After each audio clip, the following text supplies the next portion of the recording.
newtoniano que é o newtoniano do sistema fechado, né? E a gente transformou essa equação, né? Pensando que o H era H0 mais V, né? A gente transformou essa equação numa equação integral, né? Tipicamente, se alfa mais menos é igual ao que alfa mais integral de alfa de beta, né? De beta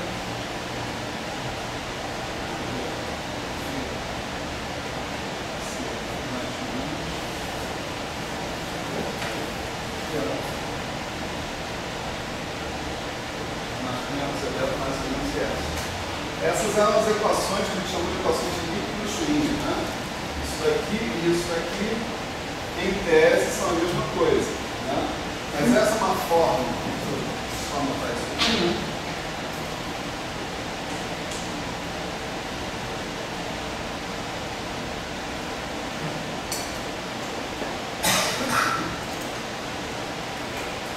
Essa é uma forma onde a questão das condições de contorno, que se alfa e que se beta, que se alfa mais ou menos obedecem, fica mais ou menos evidente, né? A gente fez isso montando um pacote de onda, né? Usando esse alfa mais menos. O pacote de onda do psi alfa mais menos dava um pacote equivalente, só que de partículas livres, mas um certo termo que se anulava no limite em que você levava T para menos mais infinito.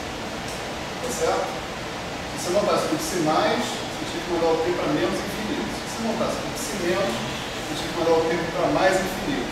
Então, isso significava que no limite, o pacote de onda que você montasse com psi alfa mais menos ia para T igual a menos ou mais infinito para um pacote de onda que era uma superposição de funções do H0. Tá certo? Quer dizer, uma superposição de estados livres, né, essencialmente. Então, essa forma da gente expressar a equação de Schreiber, ela incorpora automaticamente as condições de contorno que a gente colocou sobre esse psi alfa mais e esse psi alfa menos. Tá certo? De dizer, eles têm que ser tais que, se eu montar um pacote de onda com eles, a evolução temporal desse pacote de onda, né, no caso do mais, para ter igual a menos infinito, no caso do menos, para ter igual a mais infinito, vai ser a evolução do pacote de onda de superposição de estados livres. Né? Legal. Em seguida, né, nós definimos, nós lembramos, tanto psi alfa mais quanto psi alfa menos são autofunções do Hamiltoniano associados a condições de contorno diferentes. Então, são dois conjuntos diferentes de autofunções do Hamiltoniano. Mas as autofunções do Hamiltoniano, por hipótese, pelo menos, né, é claro que você, concretamente, você quer ser rigoroso, você tem que verificar essa hipótese. Né? Mas, por hipótese, as autofunções do Hamiltoniano constituem sempre um conjunto completo. Né? Então, são bases. Se eles são bases, você pode, em princípio, exprimir uma base em termos da outra base. Né? Isso, né? Então, você pode escrever, por exemplo, o seu psi alfa mais integral de beta um certo conjunto de coeficientes psi beta menos. Né? Esse conjunto de coeficientes que está aparecendo aí, né, eles podem ser expressos em termos dos psi alfa mais e psi alfa menos, simplesmente você fazendo o produto escalar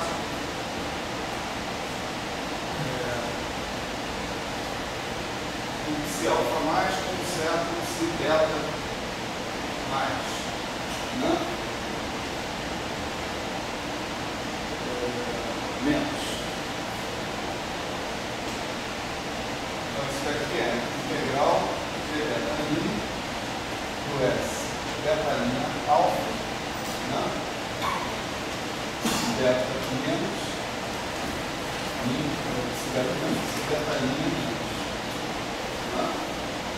como supostamente você tem uma base, isso aqui é delta, delta e você tira isso aqui, que é o S delta alfa, certo? Então, esse nosso S delta alfa exprimia isso, né? A quantidade, né? A potencialidade de você atingir uma certa situação beta tendo partido de uma certa situação alfa. Então ele vai te dar amplitude de probabilidade desse negócio acontecer, né? Dessa história acontecer. Certo? Aí a gente também pegou aquela expressão que está ali e mostrou que a gente podia fazer uma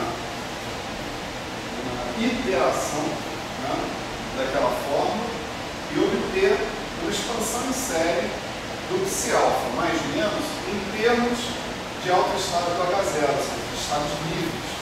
Tá certo? Vou escrever isso aqui só para a gente completar o setup, né?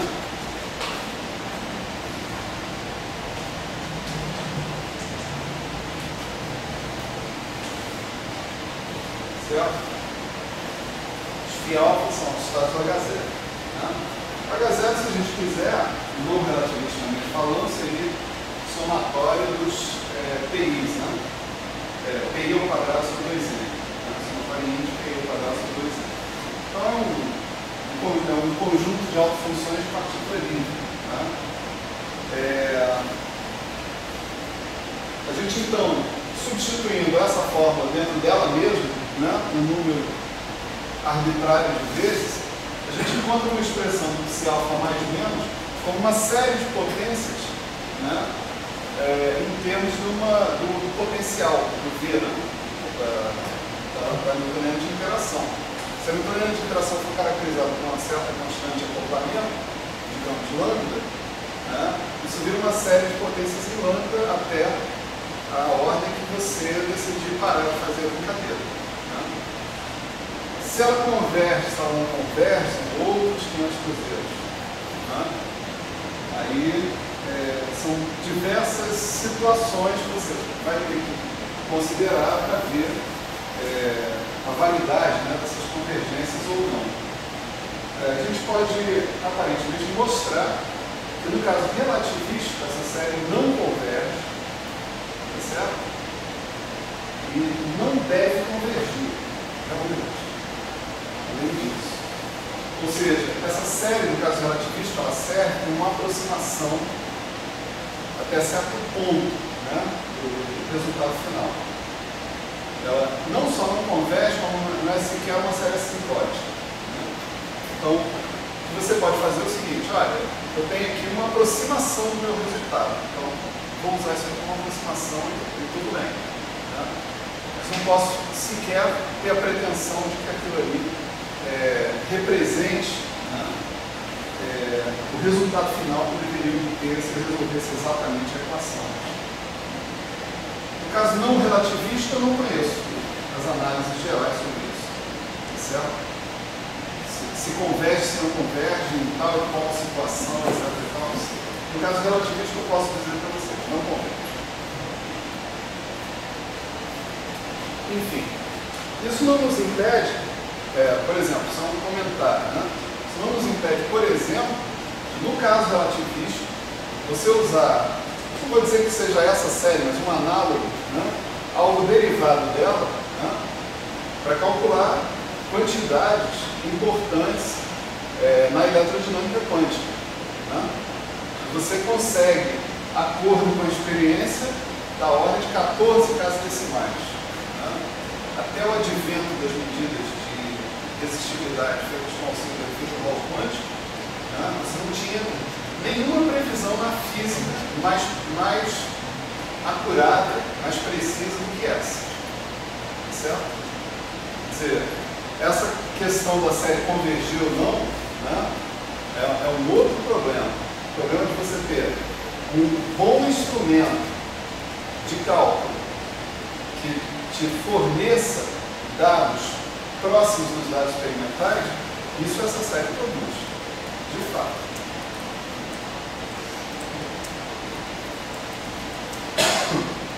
Bom, se a gente tem uma expressão para o C alfa mais menos, né?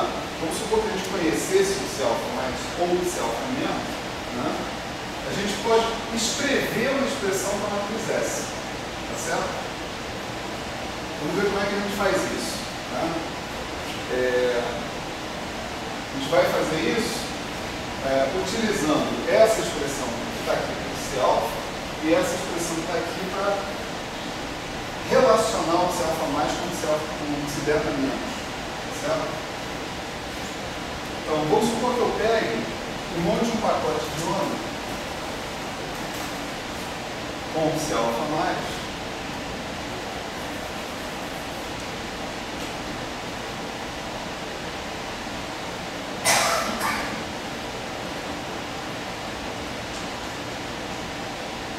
certo? E agora eu considere o limite desse pacote de onda, mas não para ter tendendo a menos infinito. Se fosse ter tendendo a menos infinito, instantaneamente eu digo, bom, o C alfa mais, dentro de um pacote de onda, ele vai tender ao φ alfa, tá certo? Quer dizer, o C alfa mais foi construído de modo que, quando você considerasse ele em tempos muito anteriores à interação, ele tivesse o conteúdo físico de partículas livres, né? Mas se eu fizer o limite oposto aqui, se eu fizer o limite disso aqui, quando t tende a mais infinito, né? Se eu fizer o limite disso quando t tende a mais infinito, o que eu vou obter vai ser o seguinte, vai ser integral d alfa, g de alfa, integral beta do S beta do supor gama, S beta alfa, C alfa menos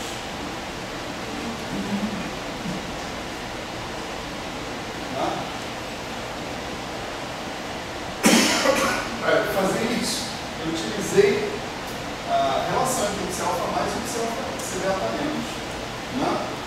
E por que eu fiz isso? Porque eu estou querendo considerar esse outro limite que está aqui, o t tende a mais infinito, né? Quando o t tende a mais infinito, esse mais, ele não vai para estado de partícula livre, ele vai para uma combinação linear, né? Porque quando eu faço o tempo t tender a infinito, isso daqui é um pacote de onda de superposição.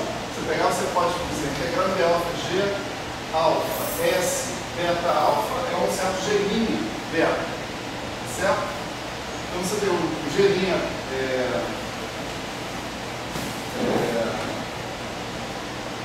tipo assim, isso vezes isso, né? Você tem, isso aqui é beta, desculpa, né? Você tem uma superposição de psi beta menos.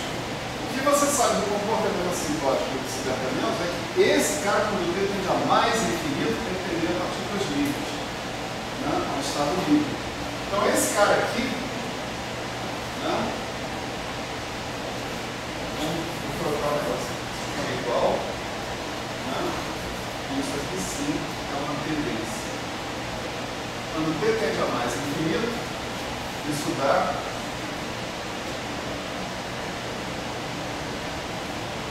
integral de alfa, g de alfa,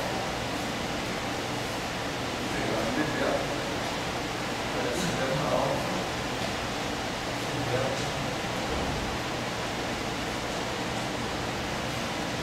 Portanto, esse limite, quando o tempo t tende a mais infinito, tá certo?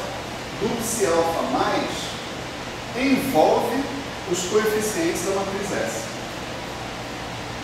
A gente vai utilizar isso, tá certo? Junto com uma expressão explícita, por exemplo, do psi alfa mais, dada em termos das equações de Dirichlet, para calcular uma fórmula da matriz S. Tá certo? Então, como é que a gente vai fazer isso? Vou pegar agora esse cara que está aqui e reescrever da seguinte maneira.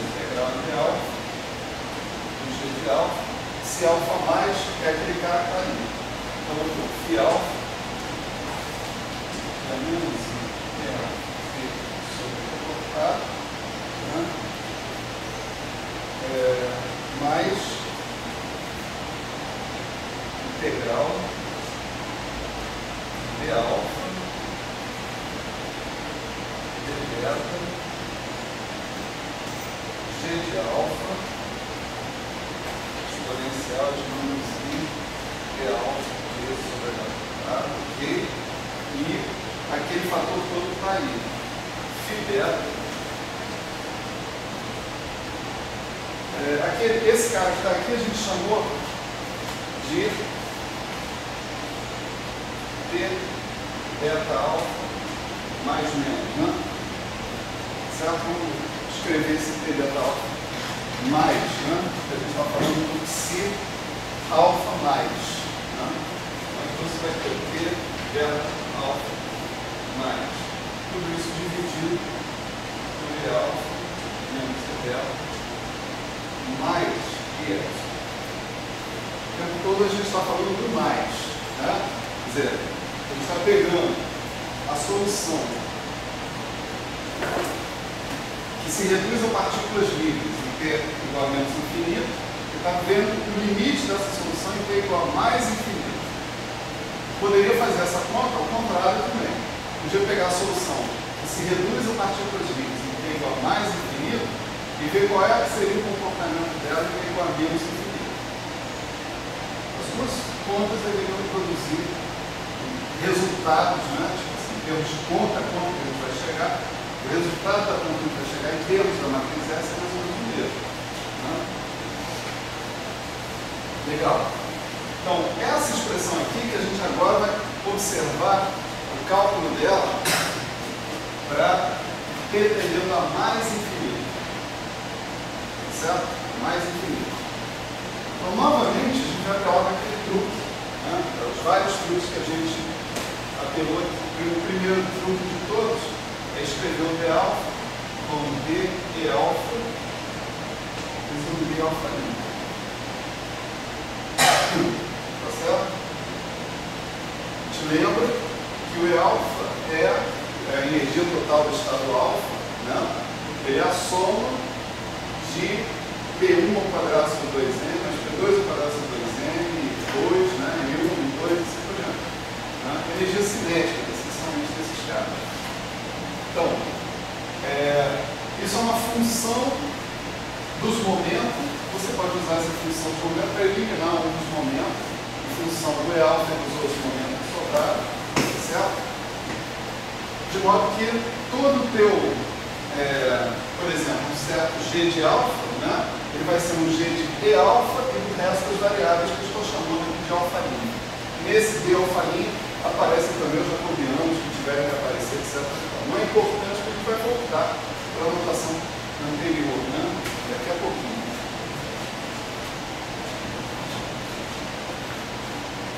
Certo?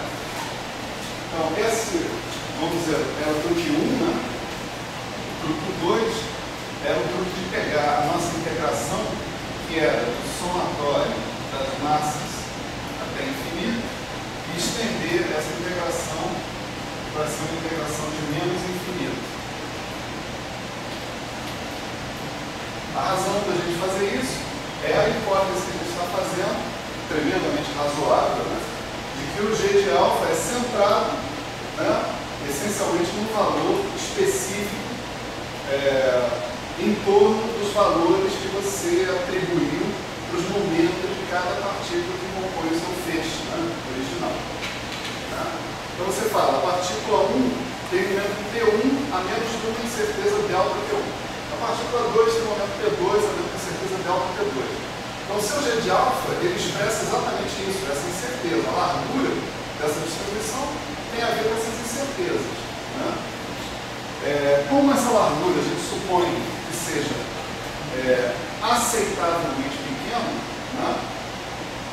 Eu posso dizer o seguinte, que o G de alfa é uma função de suporte compacto, né?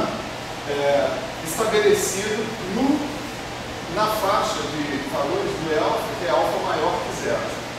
Para E alfa pequeno, próximo do somatório das massas, ou menor que zero, você poderia definir uma outra função que seria o próprio G de alfa para E alfa maior que zero e zero para E alfa menor que zero. Né?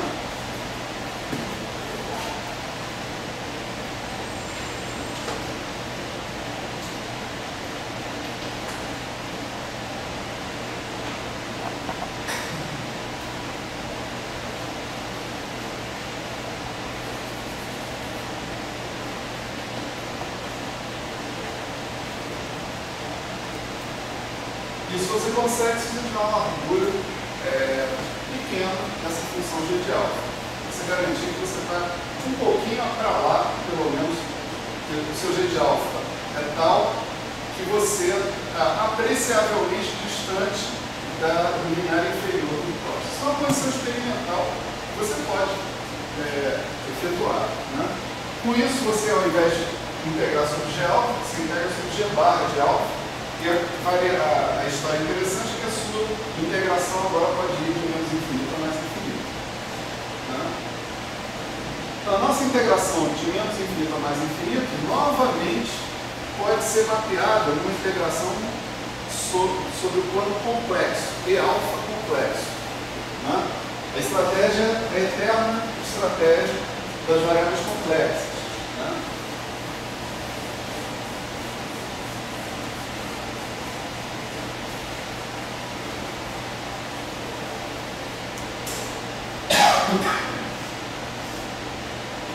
Você estabelece a integral que você quer, na verdade, um limite da integral sobre essa região, quando esse R vai para infinito, né? E você escolhe fechar essa coisa ou por cima ou por baixo, de acordo com a região de convergência da sua integral. Tá certo? Sua integral que manda.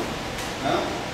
Você tenta fechar com semicírculo ou para cima ou para baixo, de modo que a integral sobre esse semicírculo se anule no limite em que esse R vai para infinito. Se isso acontece, a integral sobre todo esse círculo fechado, ou aqui, se reduz no final a integral sobre esse cara que está aqui. Né? Só que calcular a integral sobre um determinado círculo fechado pode ser feito com facilidade usando o teorema de resíduos. Então a gente calcula os teoremas de resíduos e o resultado já é a integral que a gente quer, no final das contas. Né? Onde é que está o polo, né, dessa função que está sendo integrada aqui? Todo mundo aqui está sendo suposto como suave. Né? Então, o polo aqui está em alfa igual a E beta menos IF. Certo? Então, se eu posso indicar aqui, eu vou ter esse valor aqui, que é E beta menos IF.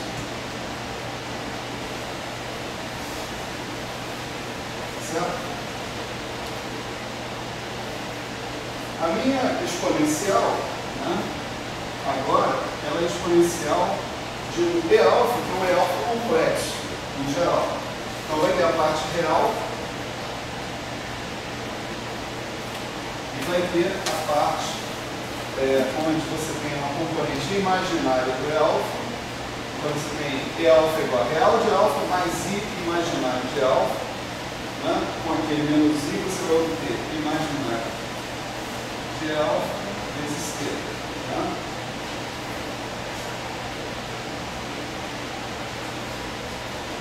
Legal. Então, isso aqui é um pedaço oscilatório. Você vai mandar o T para infinito.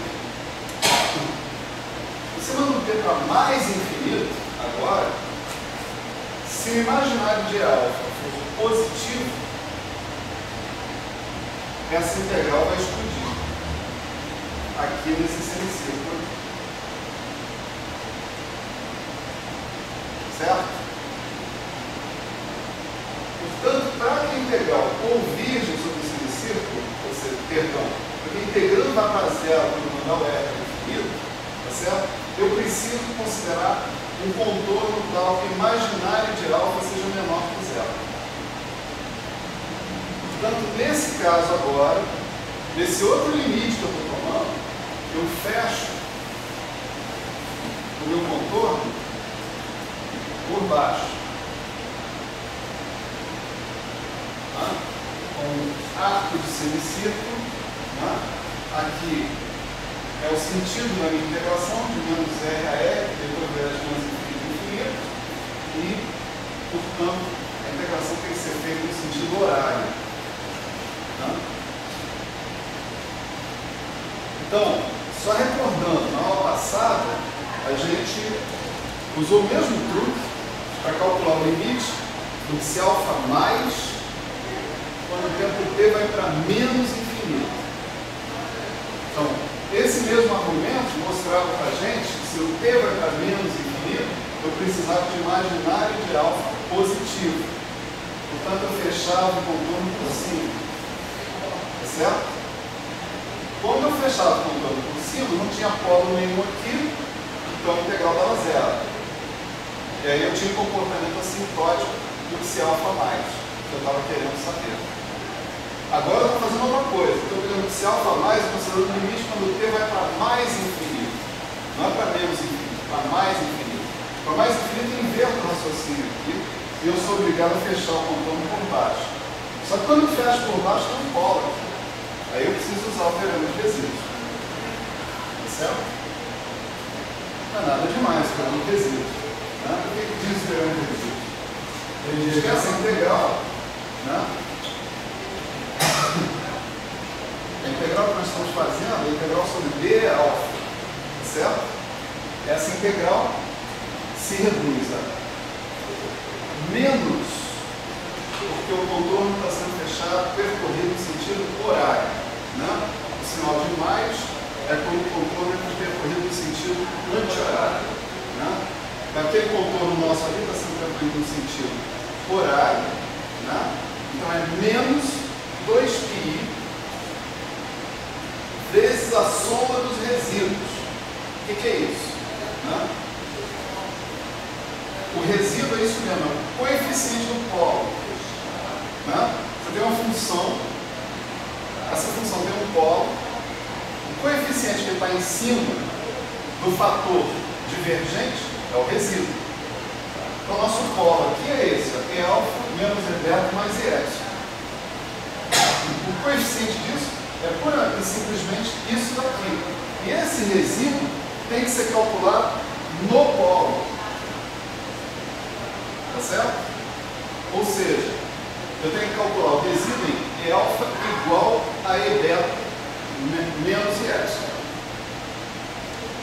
Ok? Então, o resultado dessa integral está aqui, né? Vou só escrever ele aqui do lado. Né? É integral d alfa, vamos fazer assim, f de d alfa,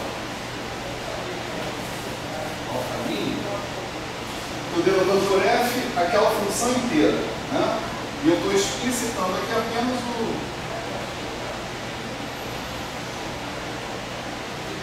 polo. Né?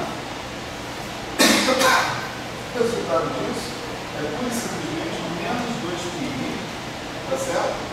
Vezes o f de E alfa igual a E beta menos E epsilon alfa i. Tá certo? Isso é o que diz o teorema de resíduos. Então, o resultado disso aí foi? Só tem que ser analítico, um negócio desse. A função f que se colocou tem que ser analítico. Sim. Mas eu suponho que toda singularidade que você tem dentro do contorno está contida naquele termo, 1 sobre alfa menos E beta mais E epsilon. Não tem mais singularidade nenhuma. Tá? Se tiver, você tem que incluir essa singularidade, tem que calcular o resíduo de ordem 2, de ordem 3, de ordem 4. Isso vai envolver derivadas daquelas funções que estão ali, daquela função que está lá. Não estou querendo fazer uma revisão de teorema de resíduo aqui, porque isso aqui é completamente incidental, né? Não precisa disso para viver. Embora, né, professor? Isso é incidental. Mas, tipo assim, se alguém tiver problema com isso, etc e tal, não é aqui no curso de quântica que a gente vai resolver esse problema, essencialmente. Mas pode procurar que eu posso dar alguma referência ou guia de leitura, por exemplo. O Churchill Capela, por exemplo. O Churchill é excelente. Eu também. Acho que eu perdi ele. Se eu perdi, eu perdi. Baixa da livraria Gênesis. Então, olha só, efetivamente,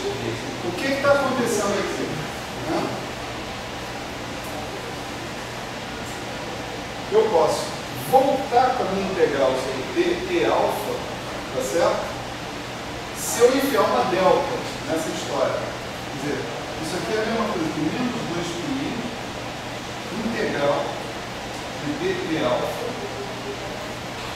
da delta de e alfa menos e delta mais e epsilon vezes o f de e alfa alfa livre. Certo?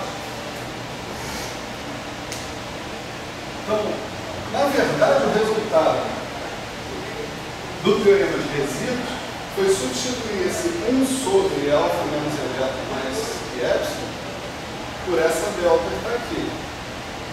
De integral em d alfa, disso dividido por isso, continua tendo integral em d alfa, só que da delta desse cara que está aqui. Né? Eu posso voltar agora e escrever aquela expressão com essa nova condição. Né? Essa delta está dizendo o quê? A conservação de energia? Com certeza. E, então esse epsilon a gente pode interpretar como se fosse aqueles cavalos virtuais. Não. Não? Não sei o que isso a ver. Não, sei lá. Geralmente, quando Qual é? cavalo O virtual. trabalho virtual não é mesmo energia, né? O deslocamento foi posicionador. Então não tem sentido. Inclusive tem um deslocamento complexo, né? Eu acho que o cavalo virtual não começa com complexo, não? Não. Não, acho que não. Enfim, vamos de volta, né? Então, o que a gente está considerando? Estamos considerando esse objeto no limite em que o tempo t vai para mais infinito. Tá?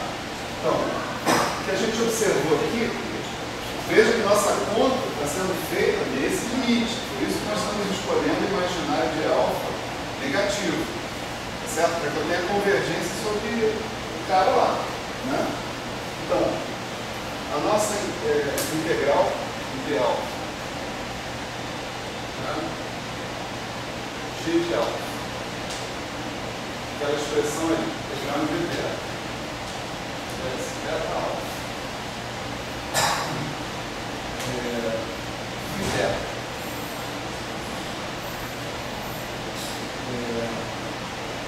exponencial, menos I alfa. Isso aqui vira integral em D alfa. Posso colocar D beta também, integração de D beta, para poder comparar um cara com o outro. Eu tenho D alfa, D beta aqui em cima. Vou dar D alfa, D beta, então eu tenho que botar o delta de alfa menos beta. Certo? S.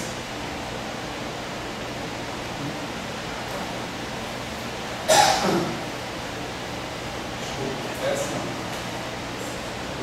E alfa, reduzir alfa, mais não, para mim são 2π integral. Essa integral aí, d e alfa, né? A gente estava fazendo integral em d e alfa, mas é d e alfa linha, não é isso? D alfa linha, eu posso voltar a minha mudança de variáveis que eu fiz para d alfa. Tá certo?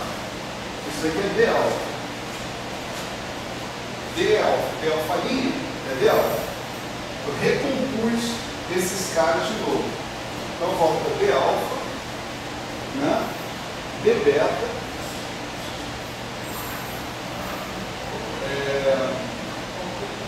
G de alfa,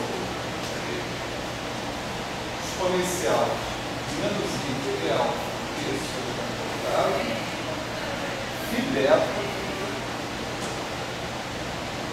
T beta alfa mais. Está faltando alguém que é a delta, né?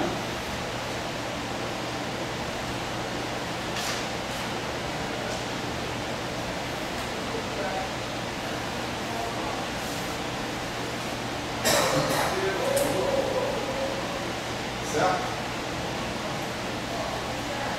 Agora eu posso comparar coeficientes. Eu simplesmente G de alfa completamente arbitrário, aqui faltou escrever G de alfa.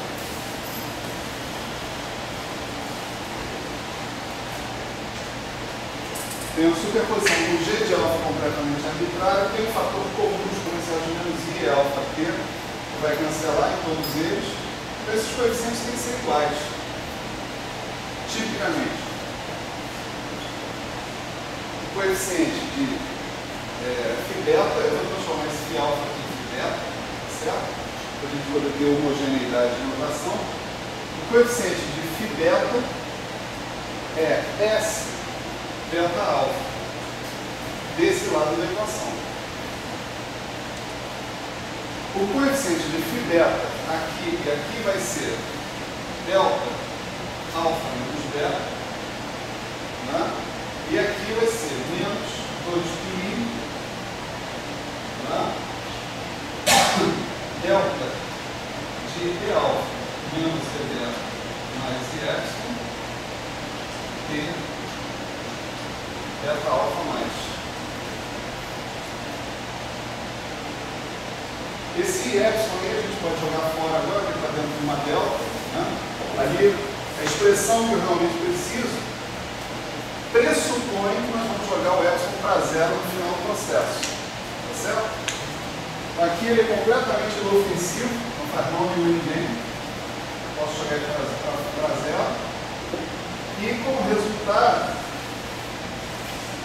obtive uma expressão para a matriz S em termos do psi alfa mais. Né? Vamos lembrar que o T beta alfa mais é φ beta V psi alfa mais. Certo? Eu poderia ter obtido a expressão da matriz S em termos do psi alfa menos, se eu quisesse. Para isso, o que eu teria que fazer? Eu teria que começar com menos ali e fazer o limite para ter tendendo a menos infinito. Certo? Seguir esse mesmo ritual que está aqui, eu teria encontrado o limite. Mas já adianto para você que o sinal desse cara daqui é mais 2π, porque agora o contorno vai ser fechado por cima, né? E fechado por cima ele está sendo percorrido no sentido anti-horário. Então o sinal pelo teorema de resíduos é mais. Né? Então, se você fizesse com menos, você ficaria delta alfa menos delta mais 2π, delta de alfa menos E beta, T beta alfa menos. Tá certo?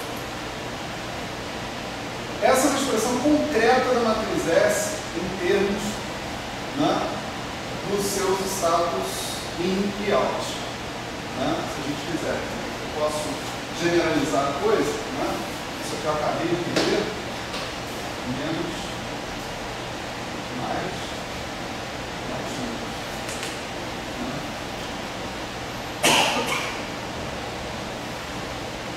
e agora eu posso sim fazer uma aproximação para a matriz S, né?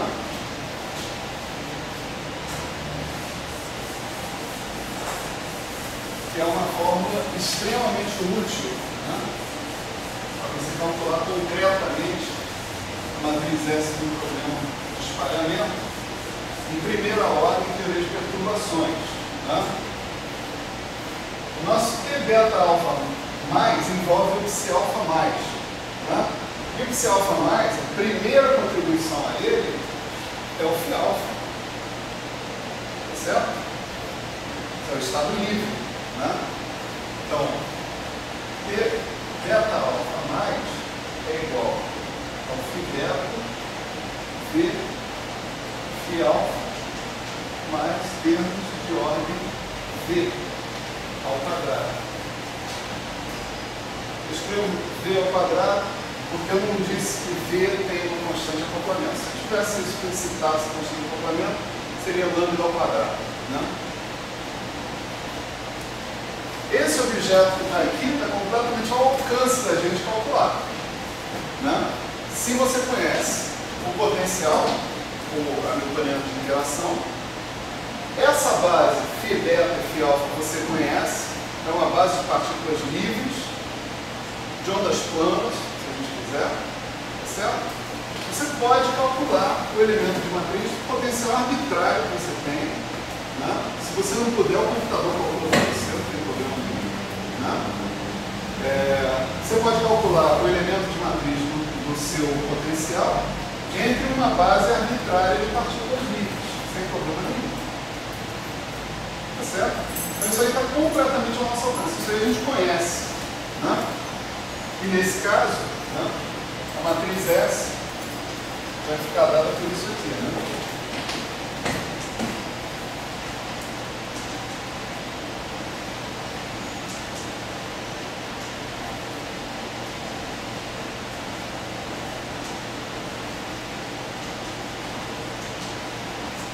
Certo?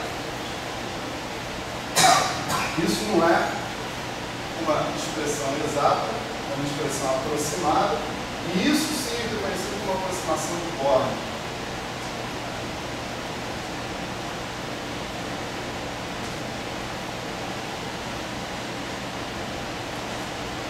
Certo? E a gente chamou na aula passada a aproximação de Born a substituir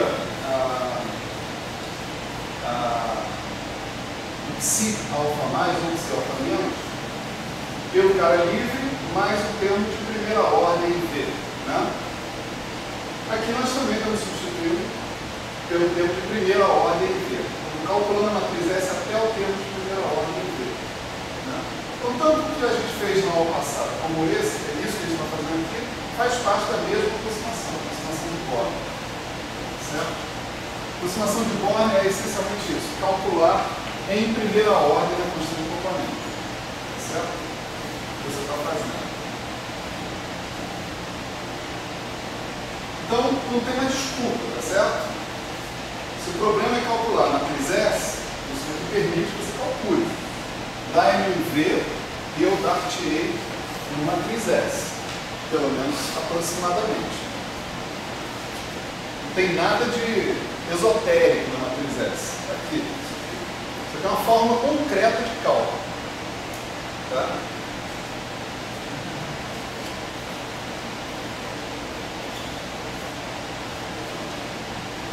Bom, uma propriedade mais ou menos evidente na matriz S, mas que eu preciso chamar a atenção de qualquer forma, é que a matriz S é uma transformação unitária. Né? É uma matriz unitária. Então você tem, deixa eu colocar aqui, propriedades. Né?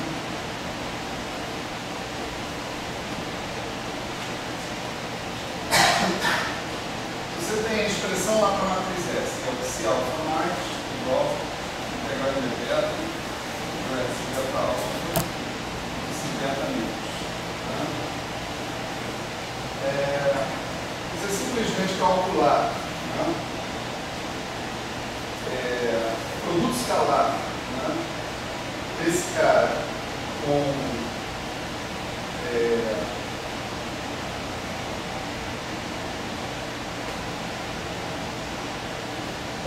outro elemento da base, por exemplo, vamos chamar de alfalinha esse cara aqui, né?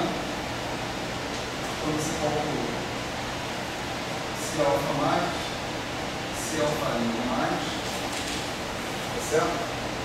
Isso vai te dar a integral em d beta, S beta alfalinha, se alfa mais se beta menos. Certo?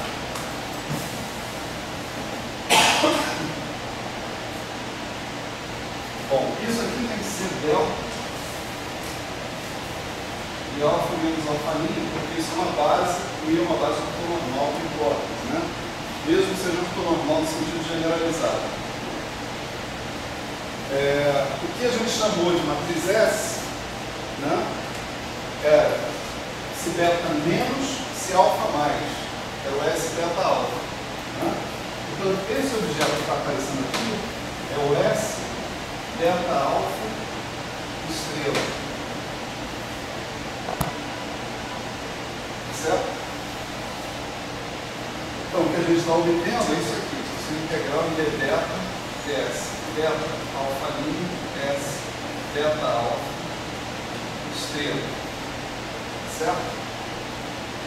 Se trocar esses índices, né, para fazer coincidir índice de linha com índice de coluna na somatória, isso aqui é a transposta conjugada da matriz S, multiplicada matricialmente pela própria matriz S. Então, S vezes SW está dando 1, essencialmente, no espaço multi-índices que estamos compondo aqui. Certo? Portanto, essa equação aqui mostra, né, que a matriz S tem que ser unitária. Nada surpreendente, né? Porque a matriz S é uma matriz de transformação de uma base para outra base, no espaço de Hilbert. Toda vez que você faz uma transformação de uma base para outra base, essa transformação tem que ser unitária. Tá certo? Isso é um teorema geral. Mudanças de base no espaço de Hilbert são feitas por transformações unitárias. Desculpa, mudanças de base ortonormal para base ortonormal. Certo? Bom, segunda propriedade interessante aqui é a seguinte, né? Seja lá qual for, né, o conjunto de coeficientes S beta alfa, certo? Veja, S beta alfa tem que ser definido para todo alfa, para todo beta. Né? O que significa alfa e beta? Significam estados com muitas partículas. Então você tem que definir para um número até infinito de partículas, se for o caso. Você tem um conjunto infinito de coeficientes aí para colocar. Não só por isso, mas também infinito na faixa de valores que cada partícula pode ter de momento. Né? Mas você sempre pode definir um operador, né? Essa definição aqui é desse operador e não disso. Né? Se você tem esse conjunto de coeficientes, S beta alfa, você pode definir um operador através dos elementos de matriz desse operador, certo? Que são indexados exatamente pelas entradas da matriz S, beta e alfa. Né? Então, eu defino um operador S cujos elementos de matriz coincidem com a matriz S. Certo? Esse S beta alfa está definido para qualquer beta, para qualquer alfa. Então eu posso aproveitar disso para definir esse operador S. Certo? E aí o que significa isso aqui? Né? Isso aqui significa basicamente o seguinte: se eu tiver φ alfa com φ alfa linha, esse aqui é o delta de alfa menos alfa linha, porque esses φ são autoestrados do H0. O H0 é um operador hermitiano, teoricamente observável, então são uma base também, uma base ortonormal. Né? E a gente utilizou isso aqui, integrando em beta, de S beta alfa linha, e agora eu defini o operador S dessa maneira.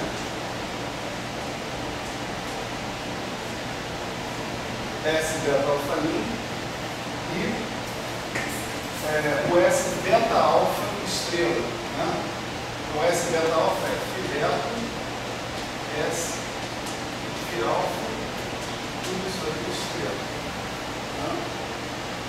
E agora eu posso usar que a estrela desse cara daqui é simplesmente integrando de beta, φ beta, S, φ alfa linha, φ alfa, S W, delta. Tá.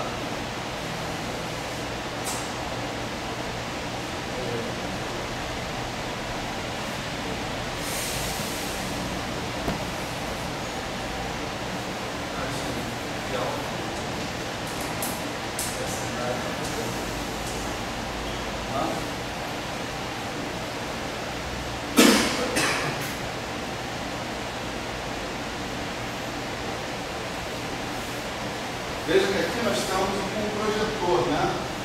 Desculpa. A gente tem que inverter a ordem para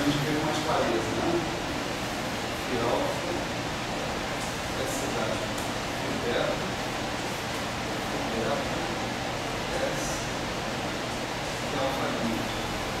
Tá? Isso daqui, né, integrado em d beta, é 1. Tá? Se fosse Bra e Cat, né, você está agindo com S no Cat e projetando com Bra. Né? Então, isso aqui é 1. Então, isso daqui é simplesmente φ alfa S dado S de alfa I. Compara com o ponto de partida que a gente tem aqui. Para qualquer alfa, para qualquer alfa I, os elementos de matriz do operador S da HS são iguais aos elementos de matriz do operador identidade. Tá? Consequentemente, se os dois operadores têm os mesmos elementos de matriz, eles são iguais. No sentido que o S da HS é igual a 1. Certo? Então, esse S que a gente colocou aí como sendo um operador cujos elementos de matriz coincidem com os elementos da matriz S, tem que ser um operador unitário. Certo? Esse é o chamado operador S. O operador S é importantíssimo, mas importantíssimo mesmo, desde o ponto de vista relativístico. Então, a gente não vai tocar nisso aqui, porque não cabe, não, no curso, a gente está falando de conceitos mais gerais possíveis, de coisas que valem para a relatividade e valem para a não relatividade. Né? Mas eu só antecipo para vocês que, se vocês fossem evoluir, né, no estudo disso, no caso relativístico, uma série de propriedades de simetria do sistema seriam discutidas a partir desse operador S que está aparecendo aí. Tá certo? A construção desse operador S por uma série perturbativa também, do ponto de vista relativístico, só pode ser feita preservando a covariância da sua teoria com a imposição de vínculos severos sobre o seu hamiltoniano de interação, o seu hamiltoniano livre. Então, quando você fala, eu tenho que ter simetria de Poincaré, simetria de Lorentz mais translações, esse operador S é severamente restrito em relação a quando você não fala isso. Certo? Que é o caso, em princípio, da mecânica quântica não relativista. Aqui é bom saber que ele existe. É bem fácil de ver a origem dele, né? Não tem nada demais na apresentação desse cara agora. Mas isso é só o início, a pontinha do iceberg da malandragem. Certo? Depois vem mais. Legal. O que o menu agora se apresenta para nós? Né? O nosso menu agora é o de pegar a matriz S e utilizar para medir coisas. Né? Experimental cai fora quando a gente fala em medida. Falou tanto mal dos outros pelas costas que agora eu posso falar por dele pelas costas. Vai eu ver. Tá certo. Enfim, qual é a ideia agora? Vamos lá. Definimos um objeto que é interessante, que é a matriz S. Né?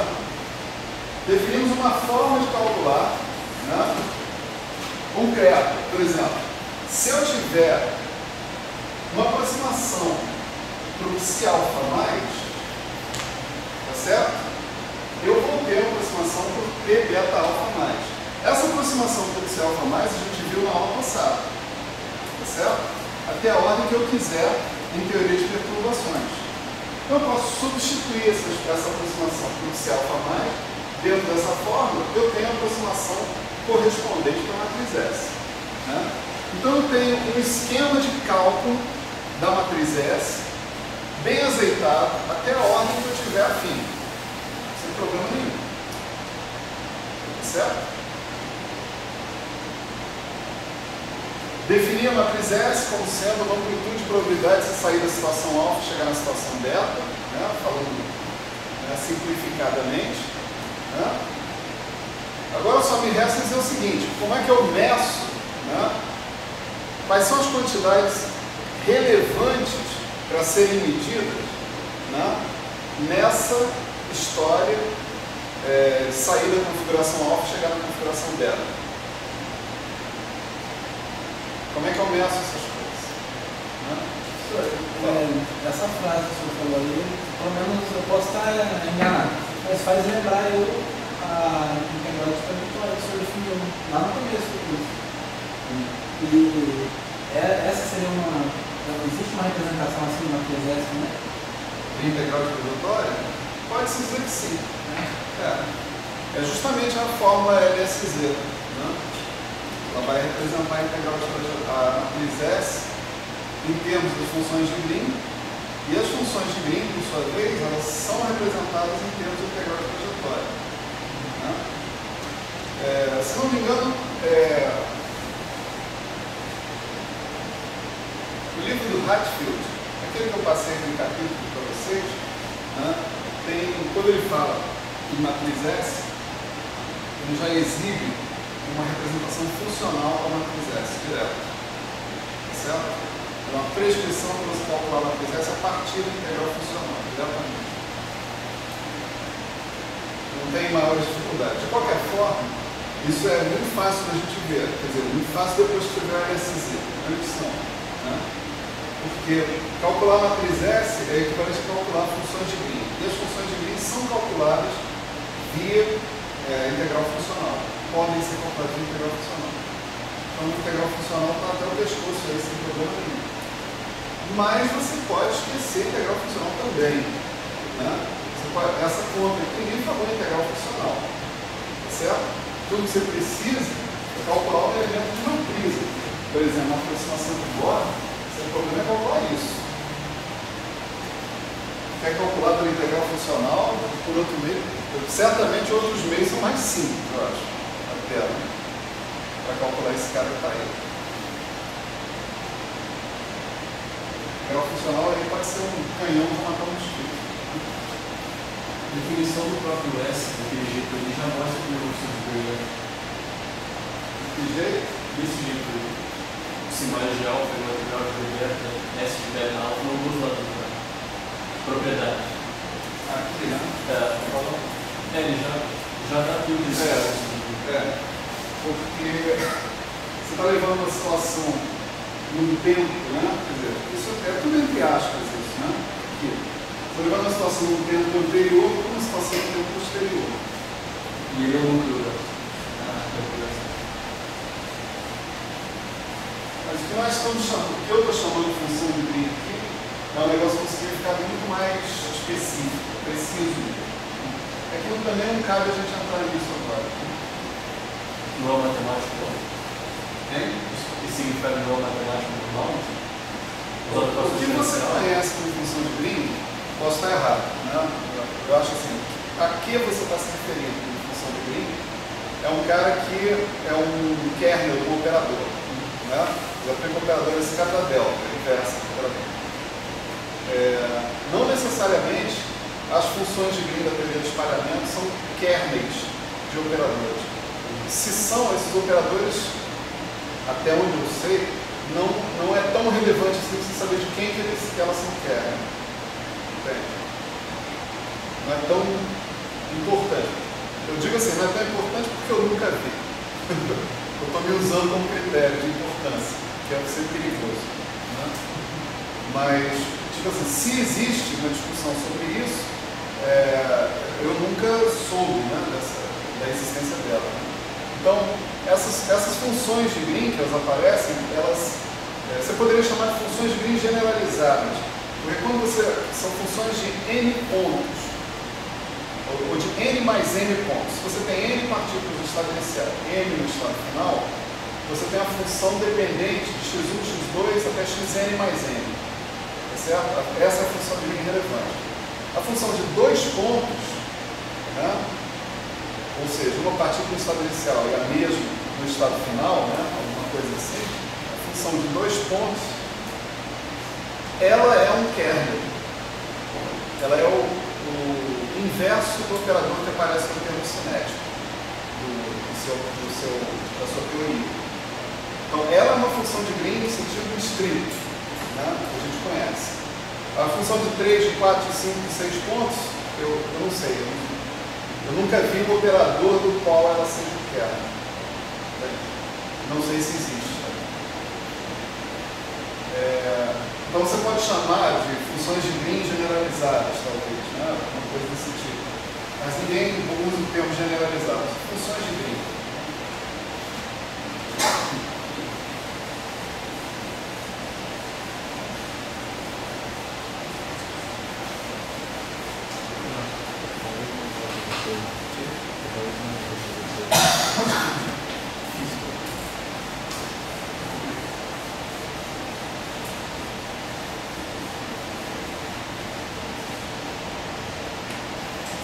Cara, essa próxima não passa. Não sei se você está reparando.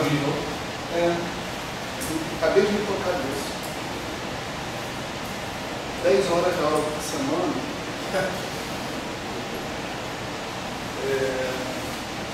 Isso não deveria ser assim, né, cara? O pessoal de... Mas acho que o problema é que eu fiquei gripado no meio da história. Foi muito ruim na época.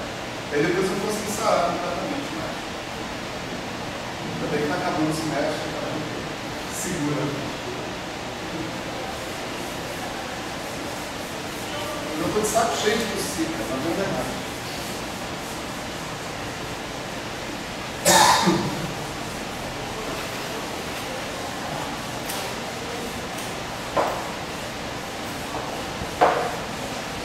Mas o senhor preferia quadro branco? Não gosto. Não gosto. Giz é melhor, né? É muito melhor, muito mais legal. Talvez pudesse acontecer na aula de máscara. Não pode agora usar máscara do seu Eu usar porque abafa. Vai chegar aqui a tropa de choque e vai pegar o senhor de máscara. Aí é o black block dando aula. Então, onde é que estávamos? Eu estava falando sobre o que nós conseguimos até agora. Nós conseguimos uma descrição do processo de espalhamento, certo? Descrição assim, o que é interessante calcular num processo de espalhamento? Uma amplitude de probabilidade de sair de uma situação alfa, chegar na situação beta. É isso. Então nós conseguimos tudo, né? Conseguimos definir as grandezas fisicamente interessantes, os estados fisicamente interessantes, se in, se out, se mais e menos, né? Tá certo? Conseguimos um esquema de cálculo para esses caras, produto de cálculo perturbativo, definimos a matriz S, conseguimos o cálculo da matriz S também via teoria de perturbações, então estamos satisfeitos com isso se a gente for morrer aqui na teoria. Mas você precisa um pouco mais, você precisa ir adiante e definir o que você mede experimentalmente. Agora que eu voltei a falar de experimento, o experimental apareceu. Olha lá. Beleza, você não perdeu nada. Você não perdeu nada. Tudo bem. Então, a gente tem que chegar na questão experimental. Ou seja, definir quais são as grandezas que eu vou medir experimentalmente, qual a relação dessas grandezas com a matriz S. Tá certo? É isso que a gente vai fazer agora, né? Até encerrar o nosso processo de espalhamento. E talvez a gente faça também, eu estou pensando em fazer também uma equivalência com a teoria de espalhamento que todo mundo deve ter visto aí na graduação, espalhamento por um potencial, né? Por exemplo. Né? Só para a gente conectar a matriz S com aquelas coisas de amplitude de espalhamento que a gente tinha anteriormente. Né? Mas, vamos dizer, o grosso e importante da história diz respeito exatamente a isso. A relação, a descrição do processo de espalhamento, ao cálculo das quantidades relevantes e a definição de quantidades físicas que eu vou efetivamente medir. Tá certo? Então, esse é o ponto. Bom, primeira observação aí, quando eu falo em medida, né, a matriz S é uma amplitude de probabilidade, tá certo? É aquele produto escalar, se beta menos, se alfa mais. Não é isso? Essa é uma amplitude de probabilidade. Quando eu falo em probabilidade, eu tenho que pegar o módulo desse cara ao quadrado. Tá certo?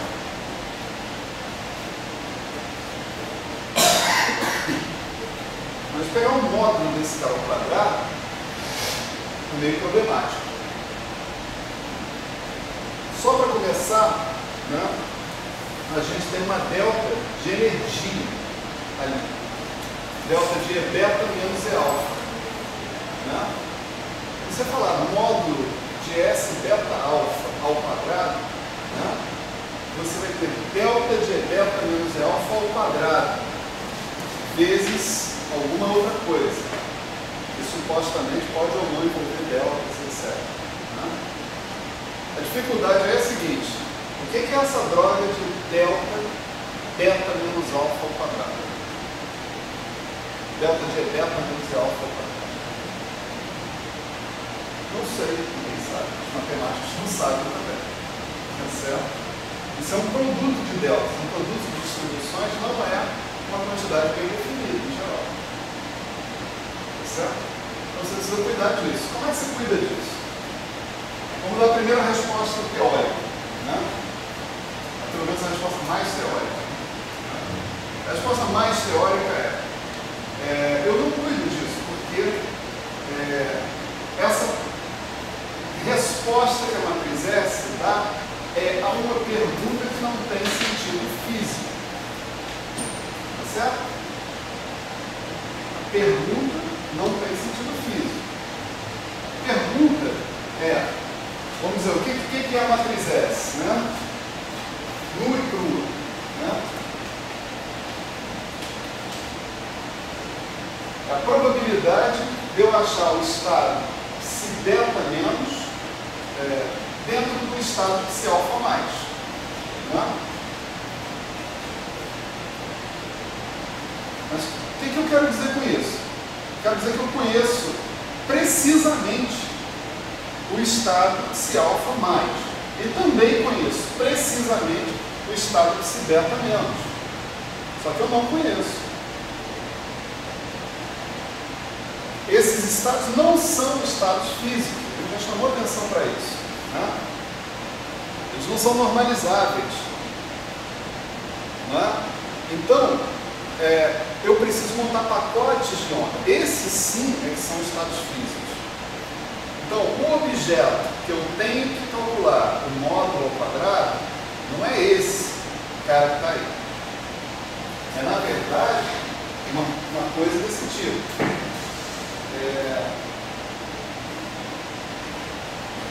Se G beta menos se G alfa mais,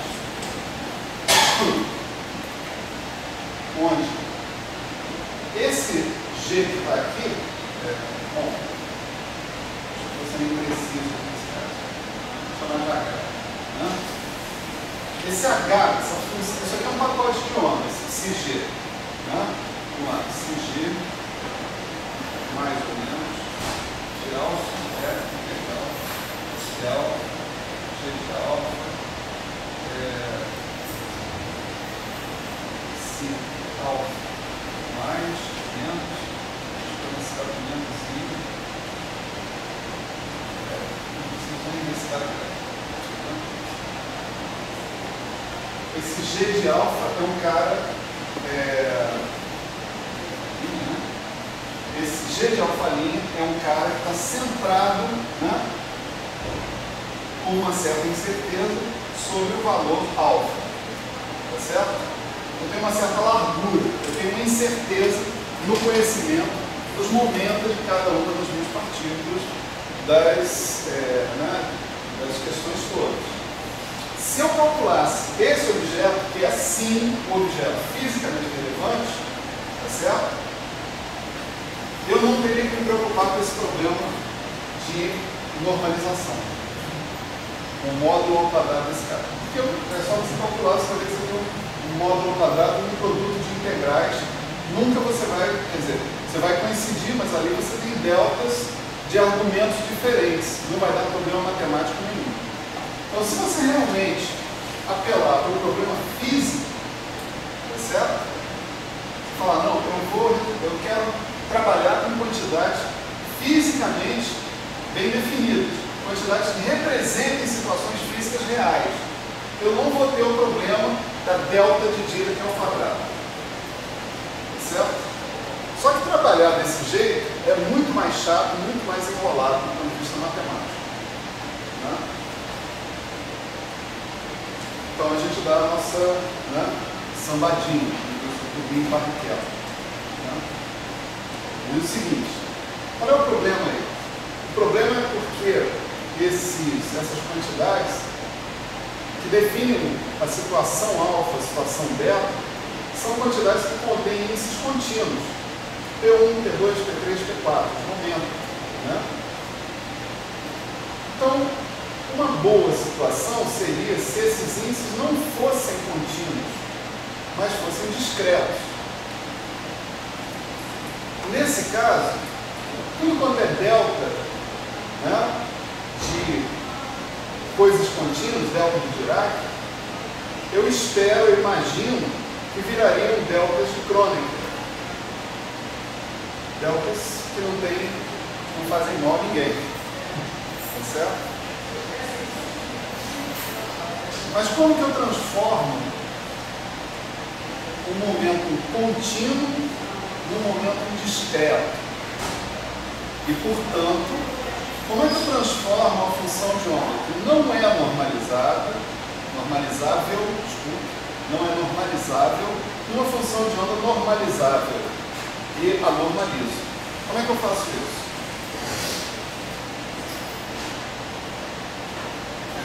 Isso é sério, né?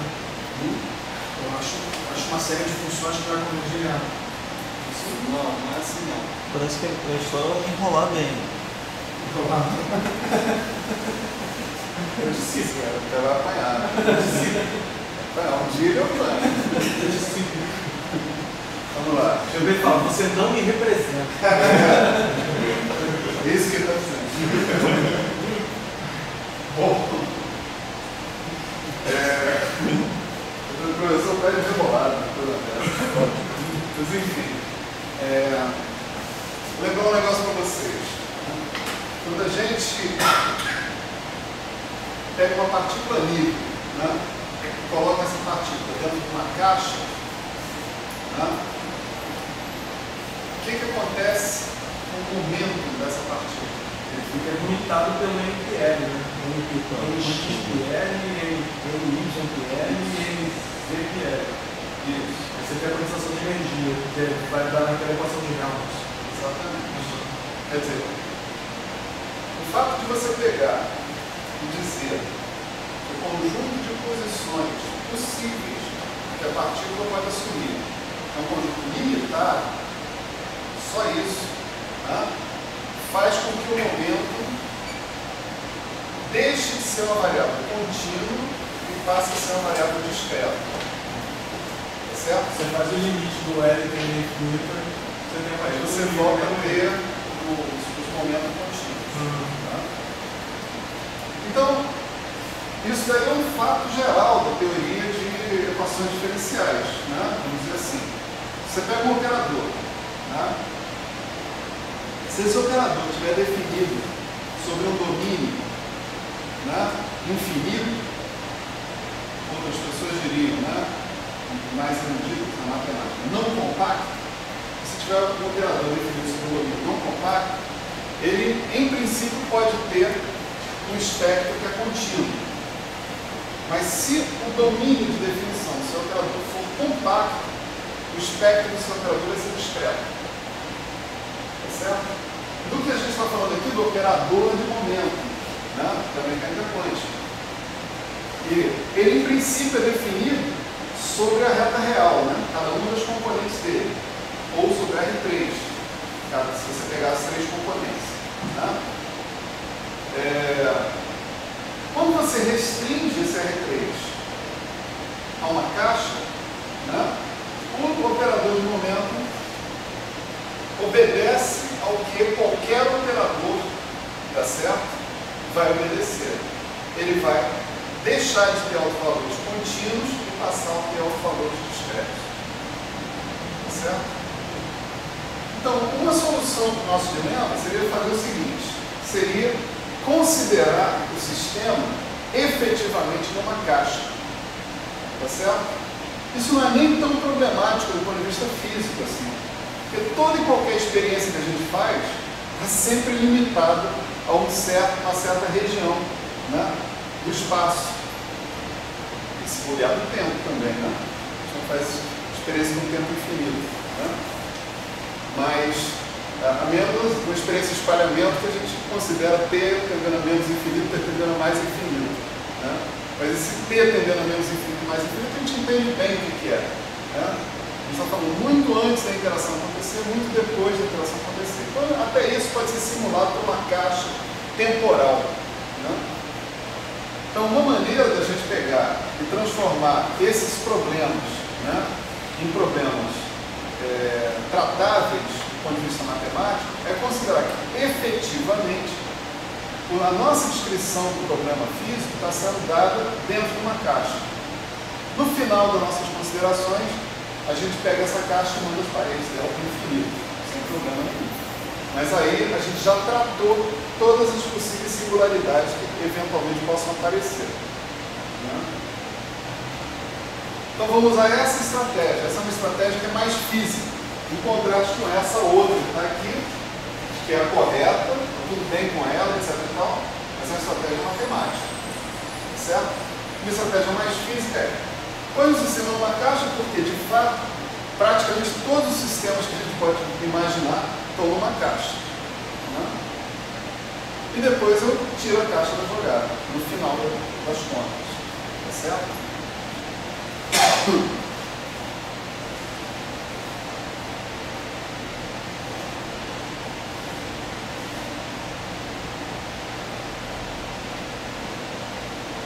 Bom, outra observação que eu tenho que fazer antes da gente começar a fazer continha, né, é a seguinte: por que apareceu aquela delta de conservação de energia? Né? Alguém pode arriscar?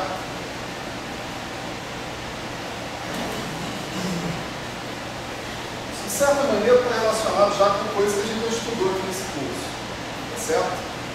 Eu vou dar uma pista para vocês, teorema de Leibniz. Então, simetria? Simetria. Simetria de quê?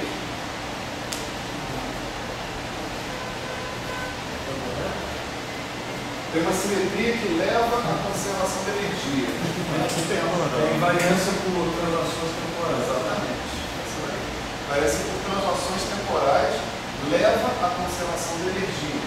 Isso está se materializando aqui na matriz S, dizendo o seguinte: eu tenho energia na situação alfa, na integral menos infinito, e tenho a energia na situação beta. Como eu tenho simetria por translações temporais, essa energia tem que se conservar. Energia na situação alfa tem que ser igual a energia na situação beta. Tá certo? Só que eu não tenho só essa energia, essa simetria por translações temporais.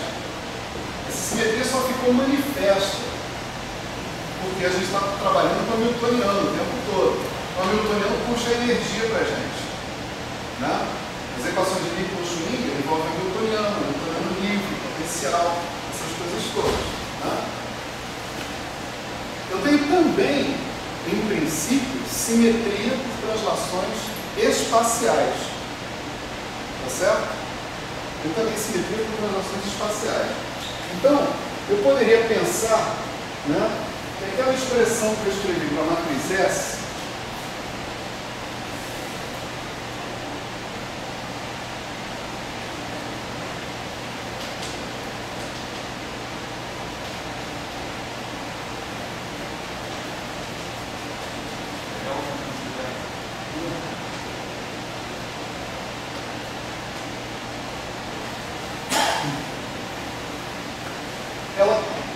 se eu investir mais sobre o T beta alfa mais, se eu analisar melhor o T beta alfa mais, forçosamente eu vou ter que extrair uma outra delta daí de dentro.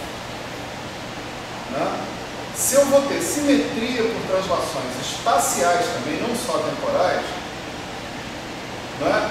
O teorema de Leda vai me dizer o quê? Que o momento total da configuração alfa vai ter que ser igual ao momento total da configuração beta no final. Porque o momento é a quantidade que se conserva em função da simetria por translações espaciais. Né? Então, eu poderia escrever isso aqui da seguinte maneira. Né?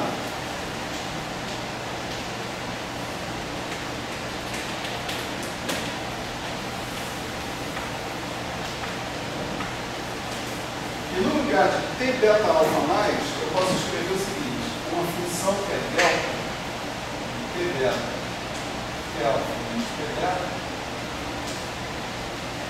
t beta alfa. Certo? Quer dizer, o t beta alfa mais é uma função que eu conjecturo que deva ser desse tipo. É um delta de t alfa menos t beta vezes uma função que não contém mais deltas. Certo? Bom, essa questão dessa função não conter mais deltas é interessante. Também merece um comentário cuidadoso. Né?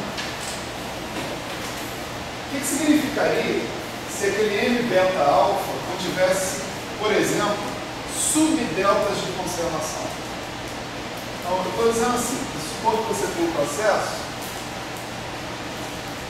onde você tem m partículas do estado inicial, m partículas do estado final. Então, você sabe que a energia daqui tem que ser igual à energia dali, né? O momento daqui tem que ser igual ao momento dali. É isso que essa fórmula aqui está nos dizendo, de certa maneira. Esse primeiro termo aqui é um termo mais restritivo ainda. Esse primeiro termo está dizendo que o estado final beta tem que ser exatamente igual ao estado final alfa. Ou seja, segundo esse primeiro termo, não aconteceu nada. Certo? Não houve espalhamento, não houve droga nenhuma. Se houver alguma mudança de alguma partícula do estado inicial para o estado final, esse termo já é zero. Então, nós vamos tomar esse termo como zero logo de cara. Porque é isso que a gente quer. Né? Eu não quero um experimento de espalhamento onde nada espalha. Né? Então, nós vamos supor que beta é diferente de alfa, que implica que a delta de beta menos alfa é igual a zero. Certo? Esse aqui é o problema que você está considerando agora,